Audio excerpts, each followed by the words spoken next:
રાજકોટમાં મંદિરમાં આરતી મામલે ક્ષત્રિય સમાજના અગ્રણી પીટી જાડેજાની પાસા હેઠળ ધરપકડ કરવામાં આવી છે અને આ ધરપકડ કરી તેમને સાબરમતી જેલમાં ધકેલવામાં આવ્યા છે। ત્યારે ક્ષત્રિય સમાજ અને પદ્મિની બાવાડા છે તે મેદાને ઉતર્યા છે।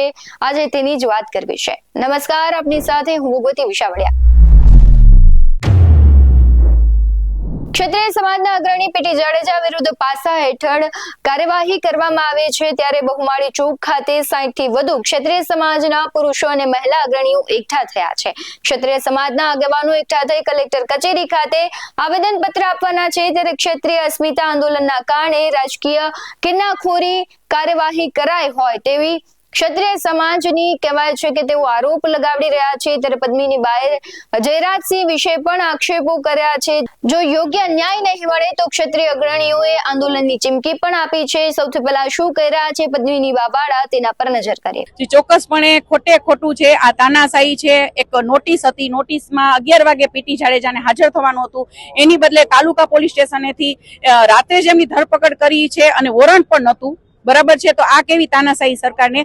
તો સરકારને અપીલ કરવા માંગુ છું કે આપ લોકો કાયદાકીય બધાય માટે સરખા નિયમો રાખો અને સત્તા લ્યો છો તો સત્તાનો પાવર આટલો બધો ન રાખો કે લોકોને હેરાન કરવાના, લોકોને ટાર્ગેટ કરવાના। તમે લોકો નેતા બનો છો તો નેતા બનો, સારા કામ કરો, બરાબર છે। બાકી અંદરો અંદર તમે એકબીજાને નીચા દેખાડો છો, બાજો છો। ખાસ કરીને જયરાજ, તો ગોંડલમાં આટલું બધું તાત્કાલિક પગલા કેમ નથી લેવાતા? જયરાજ થી લોકો કેમ ડરે છે? સરકાર પણ ડરે છે જયરાજ થી। ગોંડલમાં આટલું બધું થાય છે કાંડ, તો એની ઉપર કેમ કઈ તાત્કાલિક કાર્યવાહી નથી થતી? અને આ જે પીટી જાડેજા છે, અમારા જેવા ચહેરાઓ છે, એને કોઈ પ્રૂફ પુરાવા વગર અમારી ઉપર કેસ કરી દેવામાં આવે છે। આગામી સમયમાં જો ન્યાય નહીં મળે તો આગામી સમયમાં ક્ષત્રિય સમાજ ફરી પાછો રોડ રસ્તા ઉપર ઉતરશે અને બીજેપી સરકારને બહુ ભારે પડી જશે। 400 પાર તો નથી જ કરી શક્યા, હવે ભૂલી જાજો કે તમે લોકો 200 પાર પણ કરી શકશો। ક્ષત્રિય સમાજ કોઈ જેવો તેવો સમાજ નથી। જી, જયરાજ ઉપર આક્ષેપો ચોખ્ખા દેખાય છે। જયરાજને સત્તાનો પાવર છે, સત્તા થોડોક ટાઈમ જ હોય છે, બરાબર। આંદોલન સમયે પણ પીટી જાડેજા દ્વારા પણ તેમનો વિરોધ છે કરવામાં આવ્યો હતો। જી હા, ચોક્કસપણે પીટી મામા પણ બોલ્યા હતા અને આખો સમાજ જયરાજ વિરોધ હતો, કેમ કે જયરાજને આટલી મોટી સત્તા હોય અને જો બેનું દીકરીઓને વારે ના આવે ને તો અમારા માટે જયરાજ કઈ નથી। જય માતાજી। ગઈકાલે જે શર્મજનક ઘટના ઘટી છે રાજકોટમાં, નજી બાબતે ક્ષત્રિય સમાજના પ્રતિષ્ઠિત ઉદ્યોગપતિ આગેવાનને જે કાલે પાછા જઈ ગંભીર કલમો નાખીને જો સાબરમતી જેલ હવાલે કરવામાં આવ્યા છે, તો આ કઈ ઘટના એને કરી છે? સાબરમતી જેલમાં મોકલવામાં આવ્યા છે। જે ક્ષત્રિય સમાજ માટે હરમેશ માટે અવાજ ઉઠાવે એવા લોકોને તમે જેલમાં મોકલો છો। આ રાજકીય કિન્નાખોરી રાખીને કરવામાં આવેલ કૃત્ય છે। હું સરકારને પણ ચેતવું છું કે આવનારા સમયે ક્ષત્રિય સમાજ પીટી જાડેજા સાથે જ છે। જો તમે એની સાથે ન્યાય નહીં કરો તો આવનારા સમયમાં જે પણ આંદોલન કરવા પડે ક્ષત્રિય સમાજ તૈયાર છે। ક્ષત્રિય સમાજના તમામ યુવાનો તૈયાર છે। આ તો ટૂંકી નોટિસનો કાર્યક્રમ હતો, આજે ગઈકાલે રાતે ધરપકડ કરી છે, અત્યારે અમે આવેદનપત્ર આપવામાં આવ્યા છે। આવનારા દિવસોમાં મોટા આંદોલન પણ કરવા પડે અમે તૈયાર છે ક્ષત્રિય સમાજ। મારું નામ છે મહિપાલસિંહ જાડેજા। ક્ષત્રિય સમાજના પ્રતિનિધિ તરફથી આપના માધ્યમથી સરકારશ્રીને અને લો એન્ડ ઓર્ડરની વ્યવસ્થા તંત્ર જે સંભાળી રહ્યા છે એમને મારી વિનંતી ભરેલો આગ્રહ છે કે સાહેબ, પીટી જાડેજા સાહેબે એવો કયો ગુનો કર્યો કે આપે એમને રાતોરાત આ પ્રકારના પાસામાં ધકેલી દીધા? એમની તબિયત નાદુરસ્ત છે, જો એમને કંઈ થશે તો એમના જવાબો સરકારશ્રી અને તંત્રએ આપવા પડશે। મારું એ કહેવું છે કે એક ટ્રસ્ટી છે મંદિરના, વર્ષોથી, લગભગ હું જાણું છું ત્યાં સુધી એ 2008 થી ત્યાં ટ્રસ્ટી છે અને વ્યવસ્થા સંભાળે છે। હવે ત્યાંના લોકોએ એમને ફરિયાદ કરી કે વખતો વખત માઇકનો અવાજ આવે છે, વોઇસ પોલ્યુશન થાય છે, ઉપરાંત ત્યાં રાહદારીઓને જે ટ્રાફિકની અડચણો થાય છે, તો એમણે કહ્યું કે ભાઈ પૂજા વગેરે કરો, પણ વખતો વખત સતત આ પ્રકારની મહાપૂજાઓ કરવાથી સ્થાનિક નિવાસીઓને જે અડચણ થાય છે એ ન થવી જોઈએ। એટલે ખરેખર તો તંત્રએ એમની વાતને સપોર્ટ કરવાનો હતો અને એ પોતે અમારા આંતરરાષ્ટ્રીય પ્રમુખશ્રી છે, ટેક્સ પેયર છે, બિઝનેસમેન છે, દાતા છે। માત્ર ક્ષત્રિય સમાજ નહીં, ઇતર સમાજની પણ એમને સેવા કરી છે।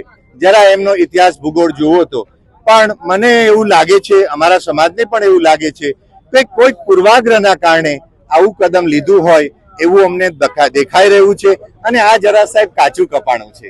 એટલે મારી વિનંતી છે હર્ષ સાહેબને પણ કે આપ આમાં વ્યક્તિગત રીતે સંજ્ઞાનમાં લો અને આ વાતને આપ જરા તરતથી સુધારી લો। જો એમના આરોગ્યને કે એમના જીવ જોખમને કંઈ થશે તો એમના માટે એ જવાબદાર હશે.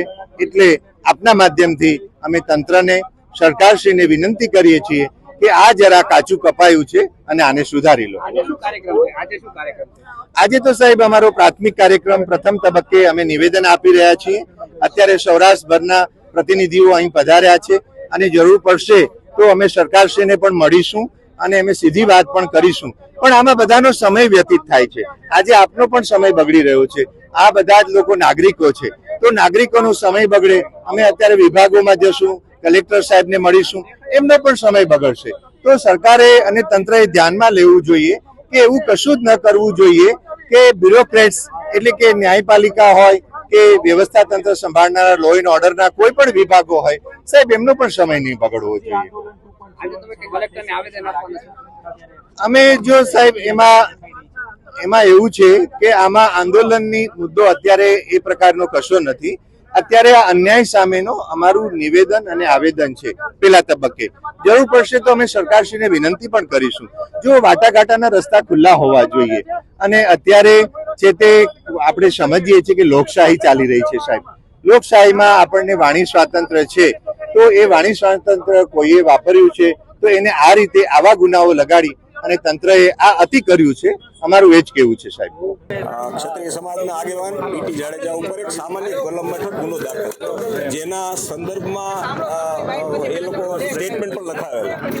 કાલ સાંજે એમને એક નોટિસ આપવામાં આવી અને રાતે અચાનક જ પોલીસ એમને ધરપકડ કરી અને કલાકની અંદર પાસાના કાગળ રેડી કરી અને સાબરમતી જેલ ખાતે મોકલી દેવામાં આવે. ક્ષત્રિય સમાજના આગેવાન છે અને આંદોલનમાં એમને ભાગ ભજવેલો છે. એટલે હોય કે સાંસદશ્રીના સાંસદની ચૂંટણીમાં જે કાંઈ ક્ષત્રિય સમાજની માંગો હતી એના સંદર્ભમાં જ્યારે આંદોલન ચાલતું હતું ત્યારે ક્ષત્રિય પીટી જાડેજા ખૂબ અગ્રેસર હતા અને ક્ષત્રિય સમાજના હરેક લોકો એમની સાથે જોડાયેલા હતા. ત્યારે આજે એક આ કિન્નાખોરીનો ભાગ સ્વરૂપે એમને પાસા હેઠળ ધકેલવામાં આવે. જો આવા સામાન્ય ગુનાની અંદર જો ધરપકડ થઈ જતી અને પાસા થઈ જતા હોય તો હું એવું માનું છું કે રાજકોટની 50% પ્રજા છે ને અત્યારે પાસા હેઠળ હોય. અત્યારે કોઈ સામાન્ય ધમકી આપી છે એવો ગુનો છે, એની અંદર જો પાસા કરી દેતા હોય તો આ તો બહુ વિચારવા જેવી બાબત છે. અને હમણાંથી જોવામાં આવી રહ્યું છે કે નાના નાના ગુનામાં જો રાજકીય હાથો બની અને પોલીસ આ કામ કરતી હોય તો અમને પણ એક વિચારવાનો મોકો મળ્યો છે. ક્ષત્રિય સમાજની એક બહુ મહત્વની વાત કરું કે ગુજરાત લેવલના હરેક આગેવાનોની સાથે અમારે ચર્ચા થયેલી છે. 12 વાગે સુરેન્દ્રનગર ખાતે ક્ષત્રિય સમાજની એક પહેલી મિટિંગ થવા જઈ રહી છે, જે ત્યાંના આજુબાજુના ગામ અને ત્યાંના લોકો એની મિટિંગ યોજી રહ્યા છે. અને આની અંદર ક્ષત્રિય સમાજ અને સંકલન સમિતિ ગણો કે ગુજરાતની કરણી સેના ગણો, હરેક સંસ્થાઓ પીટી જાડેજા સાથે ઊભી છે અને પીટી જાડેજાના સમર્થનમાં ક્ષત્રિય સમાજના હરેક લોકો ઊભા છે.